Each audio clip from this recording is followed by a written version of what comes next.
저희 그 생화학 교수님께서 기존 그 문제를 한 30문제 정도 풀이를 시켜봤는데 대부분 답을 맞췄고 한두 문제만 아예 답을 틀렸고 또 한두 문제 정도는 답을 맞췄지만 풀이가 이상하다고 그렇게 말씀을 하셔가지고 저도 그 정도 비율이면 그냥 믿고 받아들이려고 했습니다.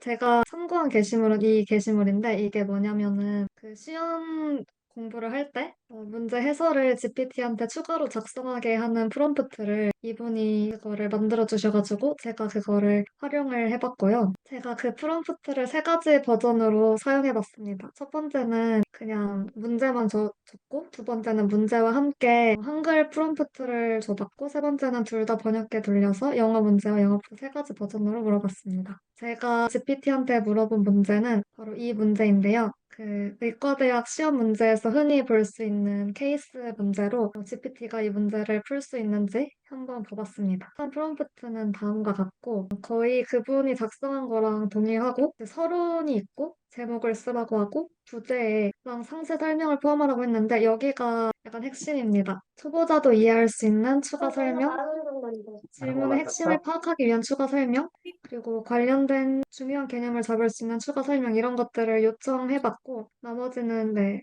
그래서 첫 번째는 이 문제만 주어진 문제만 GPT한테 풀어달라고 하는 방식을 제가 예전부터 계속 이용해 왔어서 그렇게 해봤는데요. 저는 이 답변을 되게 만족스럽다고 생각하고 있었는데 이번에 발표 준비를 하면서 그게 아니라는 거를 좀 깨달았었습니다. 여기에 있는 형광펜 표시가 GPT가 이 문제를 풀기 위한 임팩트를 잡은 거였고 결과적으로 답은 맞았는데 풀이 과정이 약간 틀린 것을 알 수 있었습니다. 영어로 번역했을 때도 비슷한 결과가 나왔고요. 두 번째는 그 문제와 함께 한글 프롬프트로 요청을 했을 때는 이렇게 풀이가 나왔는데 가장 만족도가 낮았던 부분이었습니다. 뭐라고 하긴 하지만 잘 보면 문제를 전혀 풀지 않았고 그래서 임팩트를 표시하지는 않았습니다. 세 번째로 영어 문제랑 영어 프롬프트로 요청을 했을 때 제 생각보다 더 괜찮은 결과가 나왔습니다. 이렇게 초록색 형광펜이 다른 답변에서는 볼 수 없었지만 이 GPT가 문제를 풀기 위해 푸는데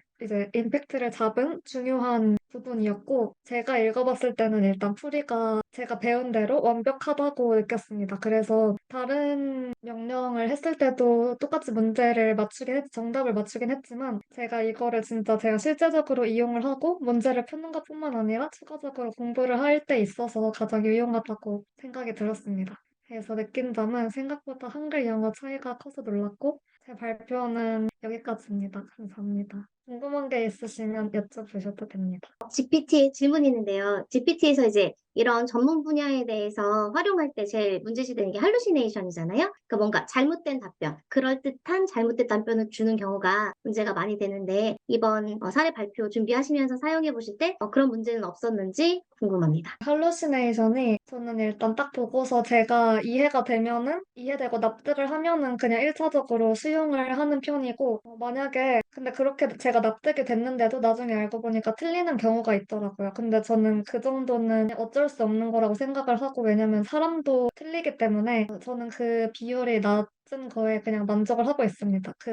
저희 그 생화학 교수님께서 기존 그 문제를 한 30문제 정도 풀이를 시켜봤는데 그 교수님이 실험을 해보신 바에 따르면 교수님이 정확하겠죠? 대부분 답을 맞췄고 한두 문제만 아예 답을 틀렸고 또 한두 문제 정도는 답을 맞췄지만 풀이가 이상하다고 그렇게 말씀을 하셔가지고 저도 그 정도 비율이면 그냥 믿고 받아들이려고 했습니다. 그리고 오늘 발표에서는 이제 제가 배운 거를 딱 봤기 때문에 그냥 이렇게 연결시켜가지고 네, 판단할 수 있었던 것 같아요. 혹시 그 한글 프롬프트를 사용을 할 때 그 전문 용어는 영어로 집어넣어 보셨나요? 전문 용어요? 예. 아니요. 그냥 한글로만 했습니다. 이렇게 긁어서 집어넣고, 이거 그냥 긁어서 집어넣는데, 네. 그렇게 하면 뭔가 결과가 달라졌을까요? 저도 그 웬만하면 전문 용어는 전부 다 그냥 영문자로 다 집어넣거든요. 예, 그랬을 때 좋은 결과를 얻었던 것 같아요. 예, 그래서 한번 시도를 해보시고 여기 올리신 글에 좀 올려주시면 좋을 것 같고, 이건 지금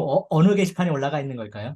그 말씀하시는 게 정확히 맞는지는 모르겠는데, 제가 이 문제를 네, 한글로만도 물어보고, 영어로도 물어보긴 했거든요. 이 문제만 네. 붙여치고.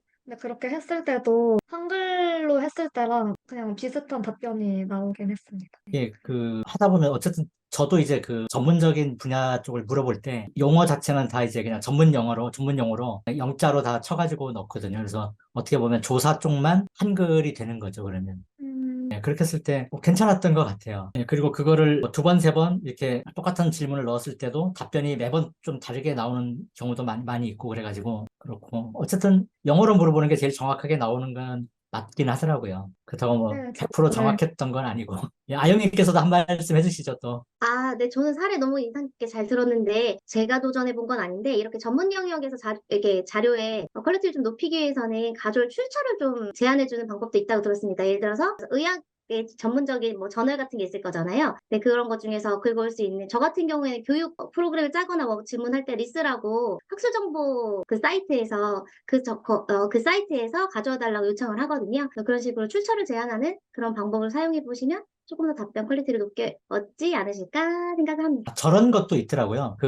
저 같은 경우는 인스트럭션 쪽에 커스텀 인스트럭션 있잖아요. 챗GPT에 보면은 커스텀 인스트럭션 쪽에 내가 이제 주로 하려고 하는 질문에 대해서 당신은 이 의료 분야 이쪽 분야의 전문가다. 서울대 의대 교수님이고 내과 선생님이시고 뭐 이렇게 넣든지 아니면 뭐 존스 홉킨스 의대에 굉장히 30년 경력을 가진 의사 선생님이십니다. 이렇게 역할을 부여를 하면 조금 더 전문적으로 이렇게 답변하는 경향들은 좀 있긴 하더라고요. 많이 시도를 좀 해보셔야 될 것 같아요. 이게 프롬프트 쪽에 보면은 프롬프트 엔지니어링이 있을 정도로 새로운 직업 분야가 돼가고 있어가지고 다음번에 또 좋은 내용으로 발표 좀 부탁드리겠습니다. 네, 네. 감사합니다.